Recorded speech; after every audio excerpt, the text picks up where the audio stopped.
Júlio César, imperador de Roma.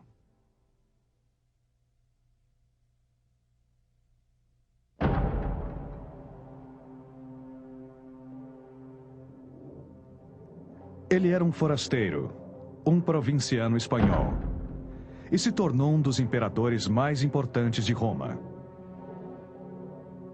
Em 3 séculos, o Império Romano conquistou terras na Europa, África do Norte e o Oriente Médio. E todos eram comandados por um só homem. Mas o imperador Adriano tomou uma decisão que mudaria esse império e a própria história.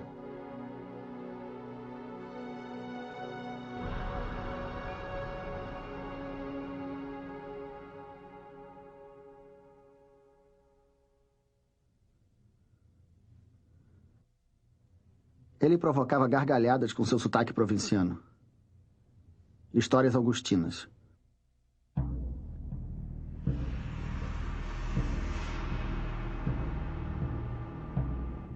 No primeiro século, o mundo romano contornava o Mediterrâneo e ia do Oceano Atlântico ao Mar Negro.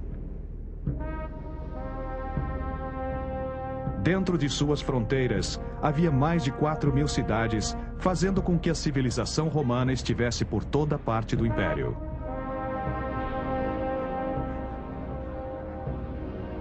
O futuro imperador Adriano nasceu em 76 d.C., em Itálica, uma cidade perto de Sevilha, na Espanha moderna. Seus pais pertenciam à elite da cidade e eram descendentes de veteranos e colonos da Itália. Eles se orgulhavam de sua descendência italiana e sempre disseram às crianças que eram romanos.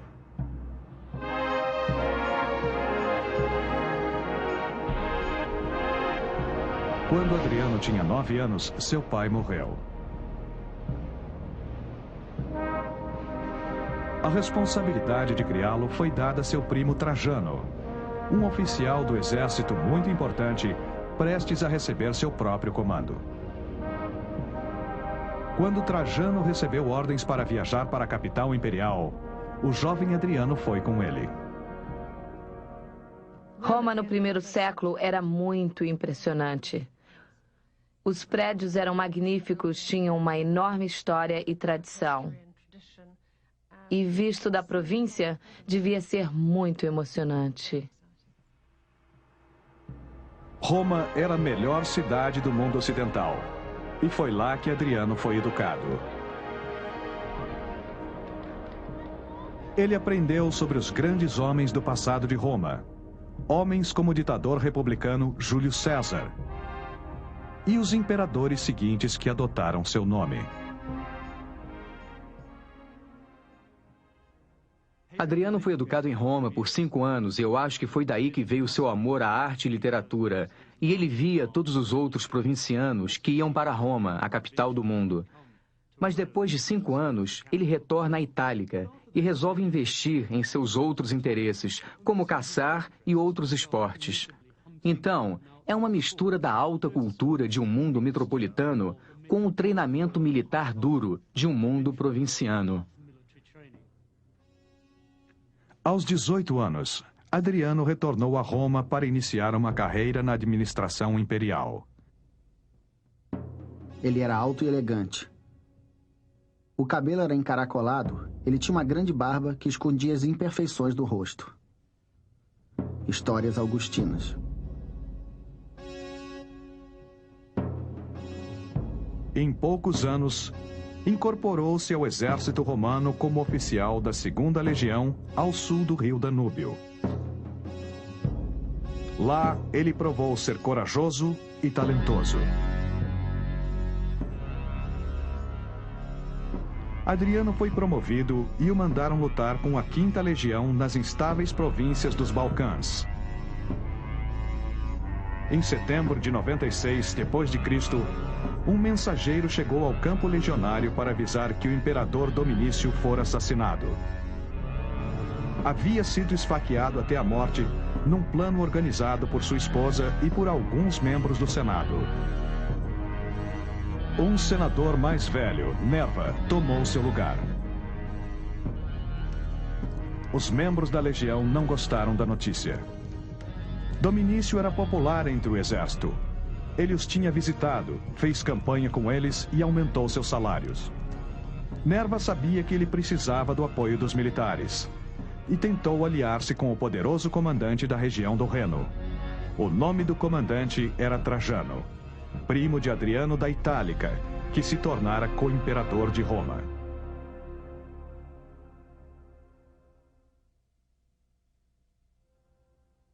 Trajano o tratava como se fosse seu próprio filho.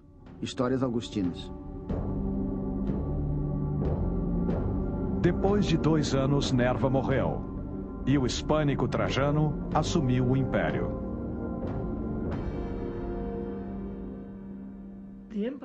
O império mudou de um império onde todas as classes celebravam as conquistas de Roma para um império elitista. E o resultado dessa dispersão do poder político é não só senadores provincianos, aristocratas provincianos se tornando senadores, mas também alguns de seus líderes sendo escolhidos para imperadores. É um reflexo da dispersão do poder político. Então a aristocracia romana central deve ter odiado a ideia de um novo homem, um estranho, assumindo a posição de poder.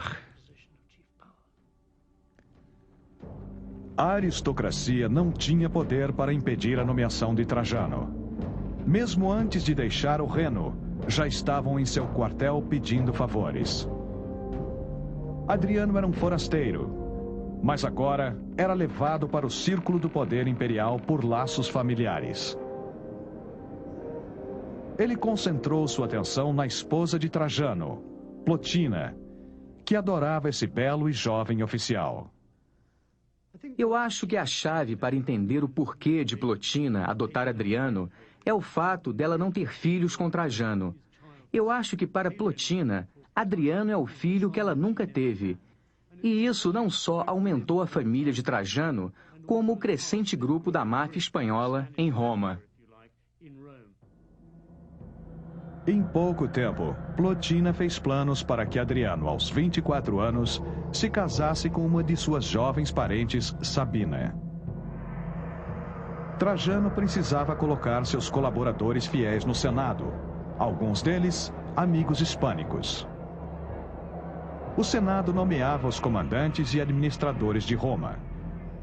Adriano, apesar de muito jovem, acabou se tornando um senador.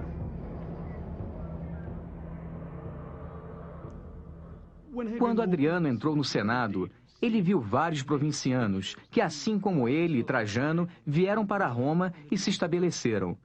Mas o que ele viu também foi parte da antiga aristocracia romana, que com o fluxo desses provincianos eram incisivos em serem ainda mais romanos do que seus antecessores. Teria havido uma divisão entre os novos e a antiga aristocracia, incisiva em enfatizar suas raízes de volta ao passado romano. Então, por um lado, Adriano se sentia um romano, e por outro, enfrentando a aristocracia romana, se sentia completamente de fora.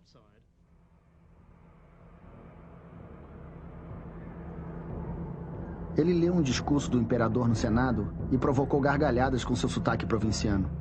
Adriano imediatamente começou a estudar latim até que atingisse a perfeição. Histórias Augustinas.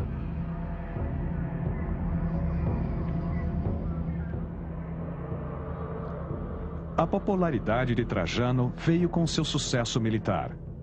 Em 101 d.C., ele levou suas legiões pelo rio Danúbio para invadir os férteis vales da Dácia, na România moderna. Adriano recebeu ordens para se juntar à campanha.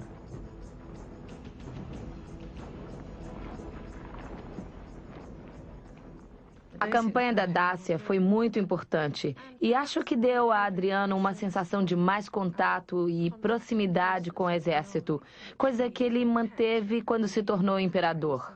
Em suas viagens pelo Império, ele se sentia muito ligado ao exército e eu acho que isso começou com a campanha da Dácia. As guerras da Dácia, em termos militares, consagraram Adriano. Na Segunda Guerra da Dácia, ele lidera a primeira legião Minerva à batalha. Isso impressionou Trajano imensamente e consagrou Adriano como um dos melhores generais do Império Romano. Adriano provou ser um excelente comandante, atacando tribos inimigas e deixando rastros de destruição. Foi recompensado com o governo da Baixa Panônia, onde está a Hungria moderna. No ano 108, aos 31 anos, Adriano foi eleito um dos 2 cônsules de Roma, os líderes políticos anuais. Ele tinha 11 anos a menos do que o necessário para o cargo, mas com o apoio de seu primo, o imperador, podia ignorar os comentários desagradáveis que ecoavam por todo o Senado. Enquanto isso, o sucesso das campanhas da Dácia aumentavam as ambições militares de Trajano. Em 113, atacou a maior ameaça para o poder romano no leste, a Pérsia.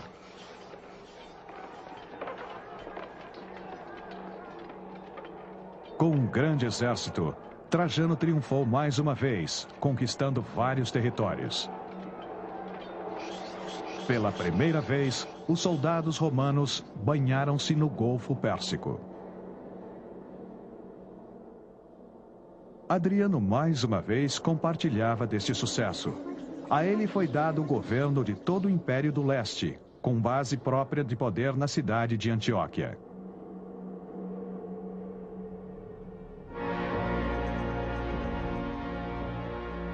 Subitamente, o imperador Trajano, aos 64 anos, teve um infarto e morreu. Não tinha filhos e não havia nomeado nenhum sucessor. Em 9 de agosto de 117, uma declaração foi lida pela esposa de Trajano, Plotina, apoiada por uma outra pessoa da Itálica, Atianus, chefe da segurança pessoal do imperador. Juntos, anunciaram que Trajano, pouco antes de morrer, tinha oficialmente adotado Adriano. Mas a declaração não foi suficiente para fazer dele imperador. Ele se voltou para suas legiões pedindo apoio. Antes que qualquer rival pudesse disputar o posto, as legiões do leste declararam Adriano, aos 41 anos, César e imperador.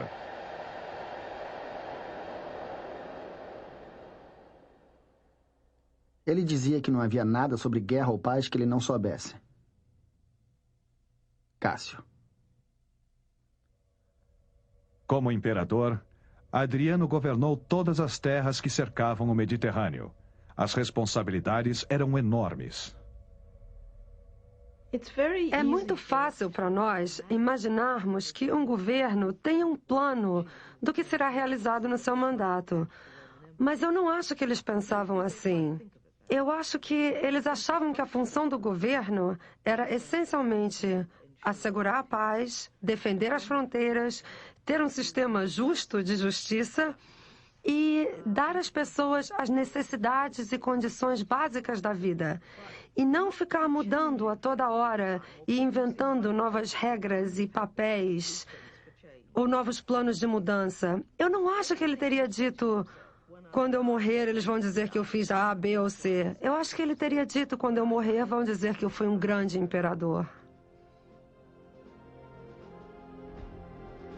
Adriano, ainda em Antioquia, escreveu para o Senado pedindo confirmação de que era imperador.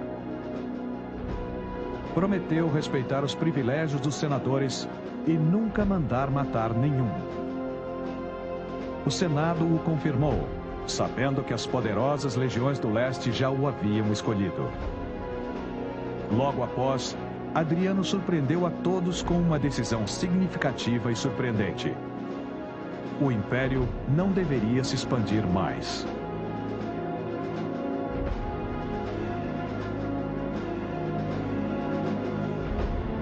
Os anos de luta na Dácia e na Pártia o convenceram da superioridade de Roma em relação a seus vizinhos. Mas o preço da conquista era muito alto. A política de supressão de Adriano e de proteger as fronteiras externas, algumas com fortes, parece não fazer sentido. Não tinha vantagem nenhuma para o Império Romano ocupar áreas desurbanizadas e de baixo nível populacional na periferia do Império. Nenhum lucro e um risco muito grande. No leste, ele levou as legiões romanas ao lado oeste do rio Eufrates.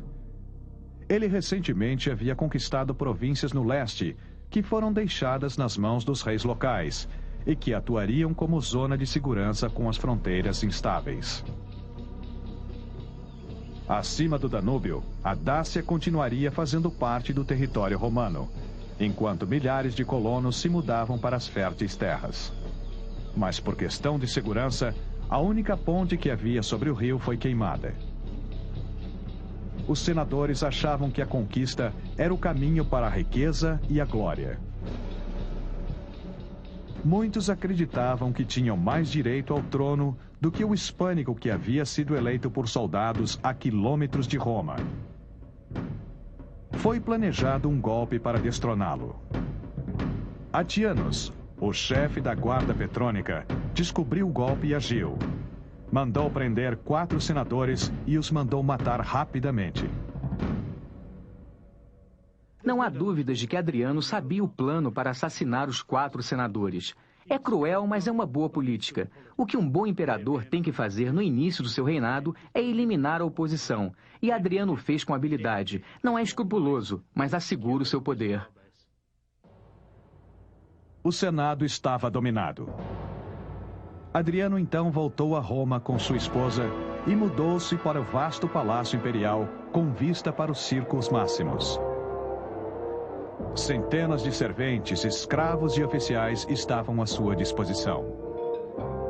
Foi então que ele considerou sua próxima jogada.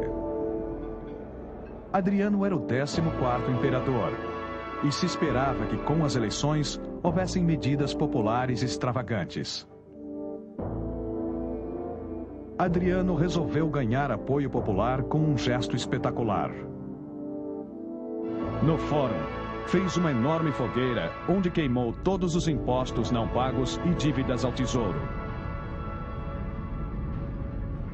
As celebrações públicas continuaram com generosos jogos e presentes.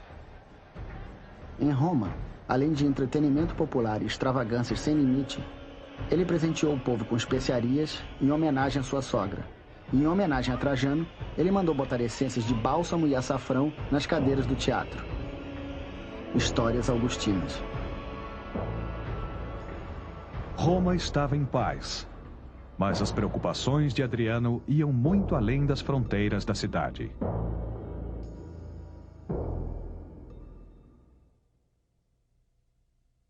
Está muito próximo da verdade chamar seu treinamento de batalhas sem sangue. Suas batalhas, um treinamento sanguinário. Joséfos. Adriano sabia bem onde estava a chave do seu poder. As legiões. Elas o elegeram. Podiam derrotá-lo. Comparada com as legiões do campo, a opinião dos senadores não tinha a menor importância. Mas Adriano estava vulnerável. Ele temia que sua decisão de acabar com as conquistas militares, com suas oportunidades de glória, promoções e prêmios, fizesse com que o exército se voltasse contra ele. Ele estava confiante em relação ao apoio das legiões do leste, e ao final do ano 120, partiu numa missão vital para conquistar as legiões do oeste.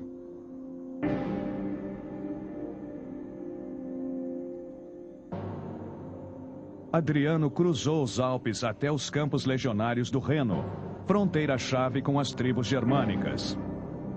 Ele visitou uma por uma, determinado a que suas forças armadas se mantivessem ocupadas, prontas para a batalha e fiéis a seu imperador.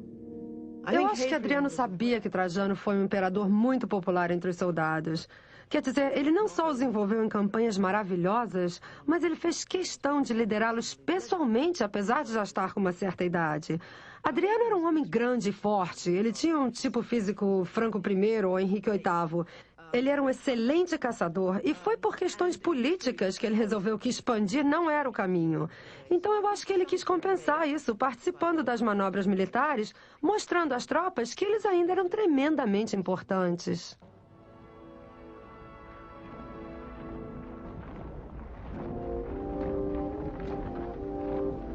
Ele treinava seus soldados como se a guerra estivesse prestes a estourar. Os inspirava com o poder da sua própria força. Na verdade, vivia uma vida como soldado e feliz da vida se alimentava de bacon, queijo e vinagre. E para que as tropas se prontificassem a obedecer suas duras ordens, ele presenteava alguns e honrava outros. Ele se vestia com roupas comuns.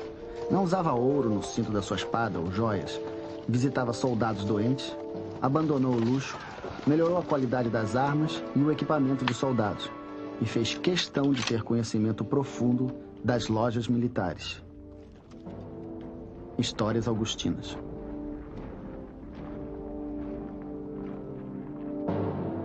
Adriano não hesitava em exercitar uma disciplina cruel. Suas ordens tinham que ser consideradas sagradas. As tropas do oeste foram conquistadas. No ano de 122, Adriano chegou à Bretanha. A Bretanha é a maior ilha que os romanos conhecem. O céu está sempre coberto com nuvens e chuva. Tácito. Júlio César tinha sido o primeiro imperador romano a visitar a ilha 170 anos antes. E o imperador Cláudio começou sua conquista em 43 d.C. As tribos ao norte da Bretanha resistiram ao poder romano. Mas ao invés de tentar conquistá-las, Adriano resolveu isolá-las. Ele decretou que um imenso muro de uns 50 metros de altura fosse construído de costa a costa para marcar a fronteira da civilização romana com o, segundo se alega, selvagem mundo dos bárbaros. Existe um grande abismo na imagem entre os bárbaros e os romanos. Esse abismo já havia sido desenhado pelos gregos, que inventaram o termo bárbaro, que simplesmente significa alguém que não fala grego, que fica bar, uma bobagem. A maneira de vermos a diferença que faziam entre os bárbaros e os romanos é pelas suas representações em esculturas monumentais de como eram os romanos. E como aqueles bárbaros desgrenhados eram e como se comportavam. Eu acho que o muro foi mais uma declaração política do que qualquer outra coisa, para mostrar a quem o visse que tinha sido construído por um império poderoso e por um homem que sabia construir. O Muro de Adriano simboliza muito bem o próprio Adriano, porque demonstra claramente o momento desse mundo civilizado que ele criou. O Grande Muro era guardado por 15.000 auxiliares, que serviam durante 25 anos, e recrutados por todo o Império, hispânicos, gauleses, germânicos, até